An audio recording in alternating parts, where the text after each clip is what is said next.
हमने 2 कार्ड्स पढ़े थे, फूल 0 नंबर का कार्ड, मैजिशियन 1 नंबर का कार्ड। अब हम पढ़ेंगे अब 2 नंबर का कार्ड, हाई प्रिस्टेस। जैसे देखा जाए तो 3rd नंबर का कार्ड है, लेकिन हम वही बोलेंगे और पढ़ेंगे जो हमारे कार्ड्स में लिखा है, जो नंबर लिखा है। तो हम हाई प्रिस्टेस को 3rd नंबर का कार्ड नहीं बोलेंगे, हम हाई प्रिस्टेस को 2nd नंबर का कार्ड। तो आज हम पढ़ रहे हैं 3rd नंबर का कार्ड है, लेकिन 2 नंबर लिखा है, तो हाई प्रिस्टेस।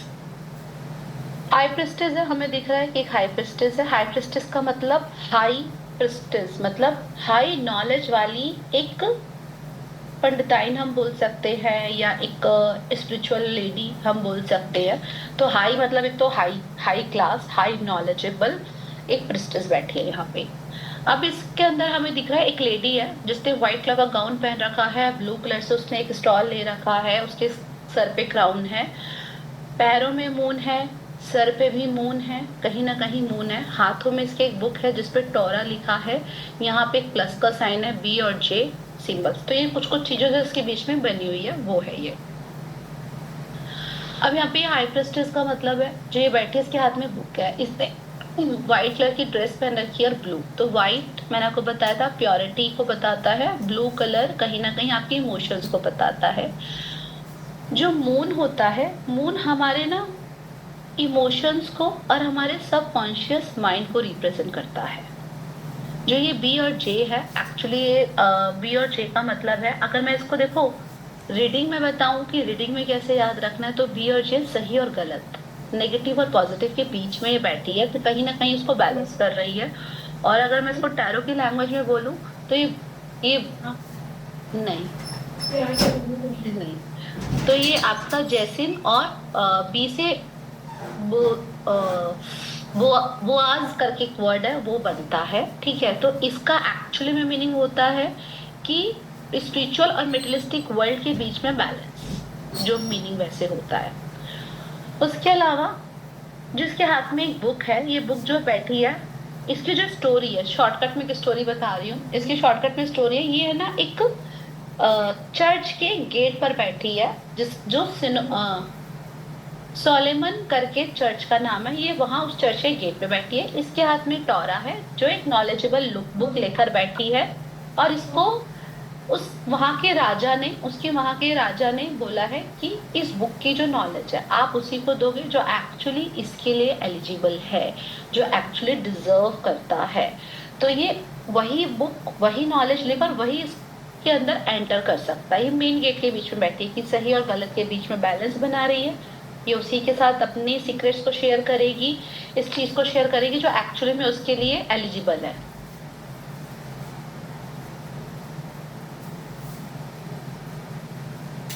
अब हाई प्रिस्टेस, ये हमारा जो ये पीछे पॉमीग्रेनेट है, ठीक है। पॉमीग्रेनेट अब आप लोग पढ़कर आए होंगे बहुत सारे लोग, ये पॉमीग्रेनेट हमारा बताता है कहीं ना कहीं फर्टिलिटी को, यस और नो, फर्टिलिटी को रिप्रेजेंट करता है। एक चीज हमेशा याद रखना, कोई भी चीज सिंबल, अगर अनार है तो वो हमेशा फर्टिलिटी को रिप्रेजेंट करेगा, अगर स्नेक है तो हमेशा आपका क्या वो किसी खजाने को रिप्रेजेंट करेगा, ऐसा कभी भी नहीं होता। एक सांप अगर आपने सड़क पे देखा तो आप उससे डर जाओगे, उसको मारने की कोशिश करोगे, आपके घर में देखा तो भी आप डर जाओगे, ठीक है। और वही सांप अगर आपने मंदिर में देखा, शिवलिंग पे देखा, तो हाथ भी जोड़ोगे और दूध भी पिलाओगे। Is it true?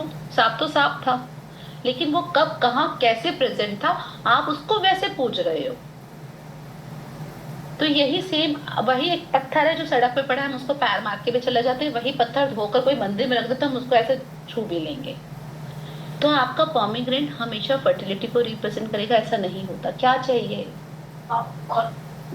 फर्टिलिटी को रिप्रेजेंट करेगा, ऐसा नहीं होता। मुझे फोन वापस करना। अब यहाँ पे अनार का एक्चुअली है, जब हम अनार खोलते तो बहुत सारी लेयर्स खुलती है, बहुत सारी लेयर्स निकलती है। तो जो ये हाई प्रिस्टेस है, बहुत सीक्रेटिव लेडी है, इसको समझना और इसको जानना थोड़ा मुश्किल है। तो लेयर्स पे लेयर्स है, उसके पास जो नॉलेज है वो लेयर्स पे लेयर्स नॉलेज है उसकी। ये आपकी फर्टिलिटी को रिप्रेजेंट नहीं करती। क्यों? अब मुझे एक बार बताओ, इफ समवन आस्किंग कि क्या प्रेगनेंसी के चांसेस हैं, ठीक है, और हाई प्रिस्टेस आता है, हम पॉमीग्रेनेट बोल के कहते हैं हाँ, जो ऑलरेडी टैरो रीडर है। Is it true? कुछ तो बोलते ही होंगे, सारे नहीं बोलते जो टैरो रीडर्स है। लेकिन मुझे एक बात बताओ, ये लेडी एक्चुअली में नन है क्या? नन प्रेगनेंसी के चांसेस है नन के, अगर डायरेक्टली देखे तो ये आपकी प्रेगनेंसी, तो ये फर्टिलिटी आपकी एक्चुअली में हाइब्रिस्टस में काम नहीं आती है। तो ये पोमीग्रेनेट यहाँ पे आपका इसकी फर्टिलिटी को रिप्रेजेंट नहीं कर रहा, ये पोमीग्रेनेट यहाँ पे इसकी नॉलेज को, इसके ज्ञान को और इसकी लेयर्स को रिप्रेजेंट कर रहा है एक्चुअली में देखा जाए तो। उसके अलावा इसका एक मून पैर में है, एक मून इसके सर पे है, इसके इमोशन बहुत बैलेंस्ड और कंट्रोल्ड है। हाँ, एक पार्ट आएगा जब हम पढ़ेंगे इसके हेल्थ में कि ये मूडी है, मूड स्विंग्स होते हैं, इमोशनली बहुत अनबैलेंस्ड है तब। लेकिन अगर रियलिटी में देखा जाए तो ये अपनी इमोशंस को और अपने क्या कहते हैं चीज़ों को बैलेंस करके बैठी है। और एक सबसे ज्यादा अगर कोई अपनी इमोशंस को बैलेंस कर सकता तो वो स्पिरिचुअल पर्सन है जो कर सकता है। हम जैसे मेटलिस्टिक वर्ल्ड के लोग तो बहुत जल्दी इमोशनली अप एंड डाउन होने लगते हैं। तो ये मून इसके पैरों में है, मतलब इसके पैरों में और इसके सर पे, मतलब ये पूरे इमोशनल को कंट्रोल करके मतलब बैठी है यहाँ पर। अब इसके हाथ में जो टोरा है कुछ सीक्रेट्स को बताता है कि सीक्रेट्स हाइड करके बैठी है। तो अब इसको पूरा अगर हम समझे तो ये inner voice, self learning, intuition, duality, balance, trust of your self, wisdom, knowledge, spirituality और सीक्रेट्स का कार्ड है। अब ये कार्ड का एक्चुअल मीनिंग ये है, ये कहता है कि सिचुएशन कैसी भी है, कहीं पर भी है, कुछ भी है, दुनिया क्या कह रही है डजंट मैटर, आपका मन क्या कह रहा है, आपकी गट फीलिंग क्या कह रही है, आपके एक्सपीरियंसेस क्या कह रहे हैं, जस्ट लिसन टू दैट। बस आपको उनको सुनना है और आपको अपना डिसाइड करना है। मैं आपसे कह रही हूँ कि नहीं ये लड़का खराब है, इसे शादी मत कर, मैं आपकी बेस्ट फ्रेंड हूँ, आई एम सेइंग कि नहीं यार लड़का बहुत खराब है, इसे शादी नहीं करनी। पर आप उसके साथ 6 साल से, 10 साल से, 2 साल से रिलेशनशिप में, यू नो दैट कि बहुत अच्छा वो पर्सन है, उसने कभी आपको चीट नहीं किया, आपके हर बुरे वक्त में साथ आया है। तो आपका एक्सपीरियंस कह रहा है कि वो बहुत अच्छा है, आपकी गट्स फीलिंग कह रही है कि ये मुझे नहीं धोखा देगा, तो आपको उसको सुनना है। तो ये कार्ड एक्चुअली में जब आता है तो रिप्रेजेंट करता है आपकी इंट्यूशन, आपकी फीलिंग्स, आपके गट्स और आपका एक्सपीरियंस क्या बोल रहा है, आपको उसे सुनना है, आपको उसको सुनना है। अब ये जब भी कोई भी कार्ड में आपको कोई भी पर्सन विद क्राउन मिलता है, विद क्राउन, जैसे ये है विद क्राउन, ये है विद क्राउन, ये है विद क्राउन, ये है, ठीक है, ये नहीं है क्राउन, के पास क्राउन नहीं है। जब क्राउन के साथ कोई इंसान मिलता है इट मीन्स कि ये इंसान बहुत अच्छी पोस्ट, नॉलेज और एक्सपीरियंस्ड इंसान है। चाहे एज कम है चाहे ज्यादा है, लेकिन नॉलेज अच्छी होगी, एक्सपीरियंस्ड बंदा होगा और कहीं ना कहीं अच्छी पोस्ट पर भी होगा वो इंसान। तो अब जब बात आती है इसके नेचर की, तो नेचर में जो ये लेडी है बहुत नॉलेजेबल है, इंट्यूटिव लेडी है, इसकी इंट्यूशन बहुत काम करती है, स्पिरिचुअल लेडी है, इमोशन बहुत बैलेंस्ड है इसके, इसको मतलब इसे कोई फर्क नहीं पड़ता कि भाई सब लोग शॉर्ट्स पहन रहे हैं, जीन्स पहन रहे हैं, मुझे भी पहनना है, मतलब ये अपने आप में जैसे कहते हैं ना सेल्फ बैलेंस्ड सेल्फ। तो ये वो लेडी है एज ए नेचर, इसका एक पार्ट है। मैंने आपको लास्ट वीक कहा था कि इसका जो बेसिक मीनिंग है वो ये है कि चीनी मीठी है, नींबू खट्टा है, नमक सॉल्टी होता है, मिर्ची तीखी होती है, ये हमें मालूम है। लेकिन अगर मैंने 1 किलो सब्जी में 2 मिर्ची डाली कोई फर्क नहीं पड़ेगा, लेकिन अगर मैंने 2 आलू में 5 मिर्ची डाल दी ना तो आलू का टेस्ट खत्म, आलू का मतलब सब्जी खराब और पूरी तीखी सब्जी हो जाएगी। तो इस आपको वो बेसिक मीनिंग याद रखना है पहला। अब कॉम्बिनेशन में कब कहाँ किसके साथ ये कार्ड आएगा तब चीजें बदलेगी, तब आपकी रीडिंग में आपको एक्चुअली में समझ आएगा कि अभी मुझे बोलना क्या है। तो as a nature she is very spiritual lady, knowledgeable lady, balance lady, emotion बहुत बैलेंस है, इंट्यूशन बहुत अच्छी है इसकी और ये लोगों की हेल्प बहुत करती होगी और सीक्रेट्स रखती है ये, और ये खुद भी बहुत सीक्रेटिव है। इससे चीजें निकलवाना, इससे चीजें जानना, इसके सीक्रेट्स निकालना बहुत मुश्किल है, इट्स नॉट इजी टास्क। अब लव रिलेशनशिप में अगर ये आता है कार्ड तो हमारे लव रिलेशनशिप में बोलता है कि अगर नॉर्मली देखा जाए तो लव रिलेशनशिप में बहुत ज्यादा अच्छा हमारा ये कार्ड नहीं है, क्योंकि पहली बात, इसके लव रिलेशनशिप में इसको जो पार्टनर चाहिए वो इसको हमेशा एक ऐसा पार्टनर चाहिए होगा जो इसकी इमोशंस को समझे, जो इसके मतलब इसकी एक्सपेक्टेशंस को समझे। दो तरह के लोग होते हैं ना मतलब लाइफ में, एक कहते हैं कि भाई मुझे फर्क नहीं पड़ता कि सामने वाला क्या, एक कहता है नहीं मुझे ऐसा पार्टनर चाहिए, ऐसा बॉयफ्रेंड चाहिए जो मेरे इमोशंस को समझे। तो इसको इसके लव रिलेशनशिप में ये हमेशा चाहेगी मेरा बॉयफ्रेंड मेरे से दिन में 5 मिनट बात करे, लेकिन अच्छे से बात कर ले, मेरे से बस ये पूछ ले कैसी हो, क्या कर रही हो, इसका पूरा दिन कट जाएगा। इसको फिजिकल रिलेशन नहीं है, नहीं मिल पा रहा, इसे चलेगा, लेकिन इसको वो इमोशनली टच चाहिए रिलेशनशिप में। अगर वो मिसिंग है तो चीजें ऑब्वियसली एक प्रॉब्लमेटिक हो जाएगी। मैरिड लाइफ में इसकी शादी बहुत अच्छी नहीं होती। अब एक नन की, एक स्पिरिचुअल लेडी की शादी कैसी होगी, यू कैन अंडरस्टैंड। अगर कोई स्पिरिचुअल लेडी है, आपने वो मूवी देखी होगी ना मस्ती, आज हमारी प्रदोषी का व्रत है, आज 11 की कथा है, आज मंगलवार है, आज सोमवार है, तो पति कहेगा तुम एक काम करो सन्यासी ले लो।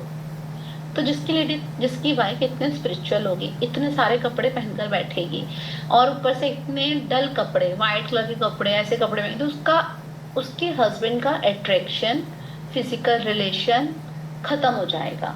तो इनके मैरिड लाइफ में फिजिकल रिलेशन बहुत खराब होता है। दूसरा कि कम्युनिकेशन गैप आ जाता है, उस वजह से इमोशनली टच खत्म हो जाता है। और ये इसके अलावा अब यहाँ पे बहुत ज्यादा मून है। मून थोड़ा सा एस्ट्रोलॉजिकली याद कराने के लिए बता रही हूँ सिर्फ। मून हमारे एस्ट्रोलॉजिकली माँ को भी रिप्रेजेंट करता है, और मून हमारे मन को रिप्रेजेंट करता है, मन का कारक होता है। तो बस ये याद रहे, इसलिए मैं बोल रही हूँ। तो कभी कभी ना किसी लेडी माँ की वजह से रिलेशनशिप खराब हो जाता है, मतलब सास की वजह से, ननंद की वजह से, जेठानी की वजह से, या कोई बाहर की लेडी की वजह से। फर्स्ट ऑफ ऑल तो रिलेशनशिप मैरिज खराब होती है माँ की वजह से। अगर माँ की वजह से नहीं है तो या तो नंद होगी या जेठानी होगी, और नहीं तो कोई ना कोई आउटसाइडर लेडी होगी। तो कुछ तो यहाँ पे ये चीज यहाँ पे रिप्रेजेंट करता है। शादी बहुत अच्छी नहीं होती है हाई प्रिस्टेस की। और वैसे भी अगर आपने देखा हो तो मून, अगर मून वालों की शादी भी बहुत अच्छी वैसे होती नहीं है, थोड़ा सा इमोशनली बहुत अनबैलेंस्ड हो जाती है उनकी शादी में। तो यहाँ पे ये चीज आ जाती है। तो कम्युनिकेशन गैप हो गया, लेडी फिगर की वजह से रिलेशनशिप खराब होना हो गया, और इंटीमेसी नहीं होती है, तो कम्युनिकेशन गैप आ जाते हैं। बिजनेस में अगर हम ये बोले हाई प्रिस्टेस का कार्ड, तो हाई प्रिस्टेस का कार्ड कहता है कि ऑब्वियसली कहीं ना कहीं नॉलेजेबल पर्सन है, ज्ञानी है।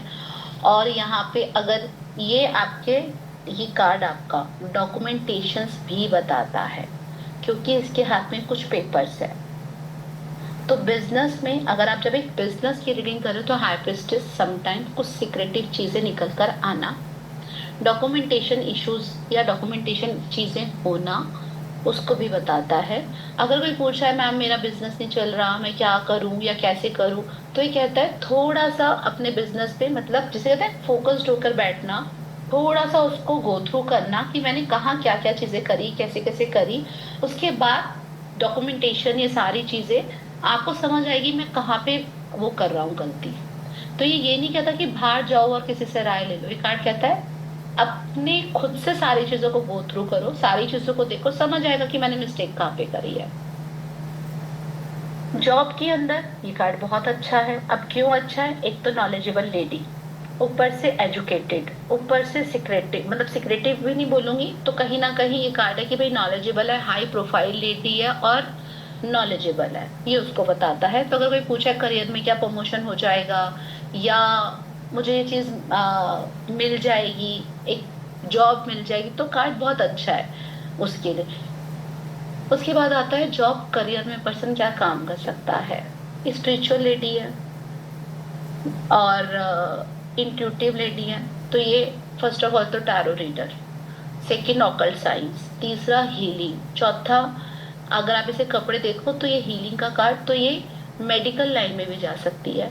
मेरे मेरे एक्सपीरियंस में जब मैं एक रीडिंग करती हूँ तो मोस्टली जब मैं अपने क्लाइंट से बोलती हूँ ना कि आप साइंस से स्टूडेंट हो, तो 100 में से 80% लोग साइंस के ही होते हैं, चाहे वो 40 साल का रीडिंग करा रहा हो मेरे से, चाहे 25 साल का, चाहे लव की रीडिंग चल रही हो, चाहे किसी की भी। तो आपका high priestess most of the science science का स्टूडेंट बताता है, मोस्ट ऑफ द साइंस, मेरा एक्सपीरियंस बोलता है। उसके अलावा करियर ऑप्शंस की हम बात करें तो साइंस, एक तो ये मेडिकल लाइन में जा सकती है, ऑकल्ट पे जा सकती है, स्पिरिचुअलिटी में जा सकती है।